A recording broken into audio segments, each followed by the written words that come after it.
What is up, guys? It's Tasman from Kacha here, and I am again joined by my good friend Liz Jones. Hello, Liz. Hi, Taz. How are you? I am very good, thank you.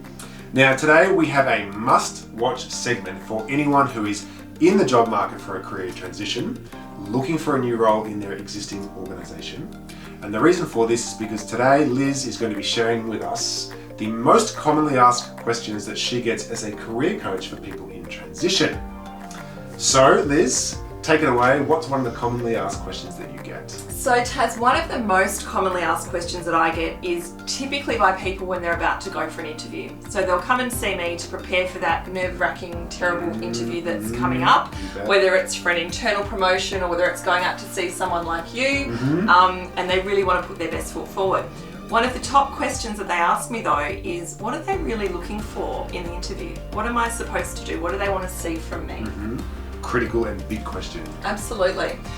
What we do know is that a lot of the skills that people are looking for now, if we look at some of the data that comes from Seek, for example, we can see that a lot of the words that are coming up in job ads relate back to emotional intelligence skills.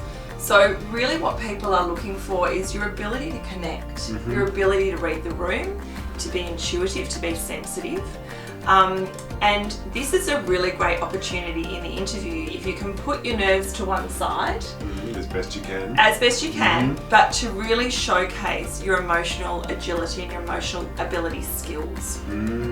It's interesting because I actually just did an interview, no joke, yesterday, and it was quite a technical role, it was an IT role, and the candidate just talked and talked and talked and talked, and we did our best to interject and to get the conversation to be a bit more two-directional, but in the end it was just a download of skill sets, and although there's a lot of merit in a chunk of that, nonetheless, as an interviewer walking away from the process, there's no rapport, there's no engagement, and you're left asking yourself, what's this person going to be like as a member of my team? Absolutely. Like we've seen that in COVID, haven't we? Where, you know, over the last 2 years, leaders have had to really connect with their teams remotely.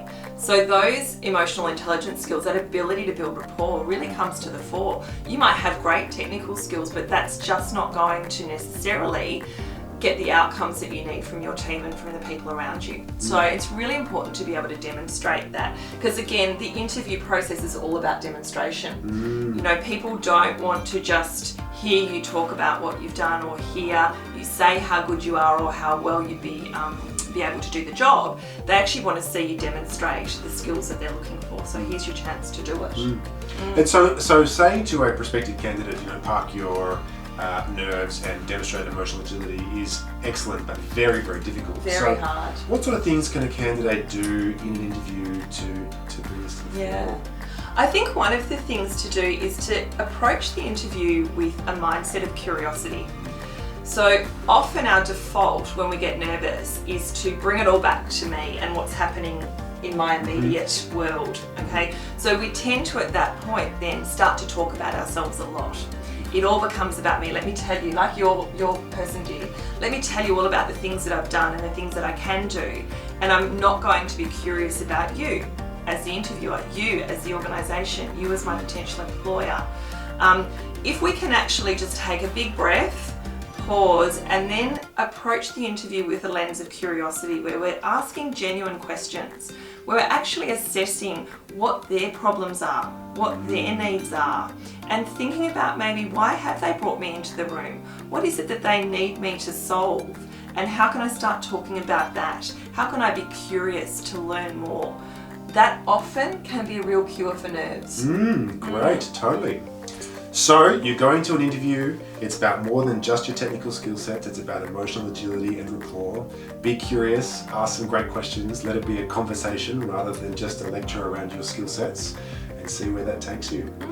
Great, well stay tuned, we have more excellent questions that Liz gets asked as a career coach.